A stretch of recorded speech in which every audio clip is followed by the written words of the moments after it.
স্বরাষ্ট্রমন্ত্রী অমিত শাহ বারবার অনুপ্রবেশকারীদের আটকানোর কথা বলে, কিন্তু আমাদের মাননীয় মুখ্যমন্ত্রী মমতা বন্দ্যোপাধ্যায় এই যে অমিত শাহর একটা কথার বিপরীত একটা কথা বলেছে যে আপনাদের বেরোতে দিয়েছি, এটাই বড় কথা, চাইলে পরে আপনাদের বেরোতেই দিতাম না, যেখানে আছেন সেখানেই আটকে রাখতাম।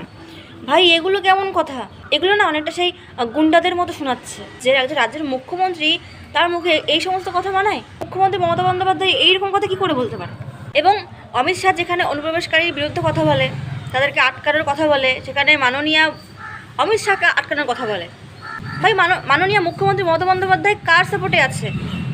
তিনি কি চান এটাই তো বুঝতে পারছি না। উনি মুখ্যমন্ত্রী হতে চান, উনি তো মুখ্যমন্ত্রী, উনি মুখ্যমন্ত্রী হবেন বা উনি যে মানে ভোট করবেন তা উনার তো উনি যে যারা অরিজিনাল যারা আসল ভোটার তাদের ভোটেই তো উনি জিততে চান, তাই না? তাহলে কেন অনুপ্রবেশকারীদের সঙ্গে ওনার কিসের সম্পর্ক?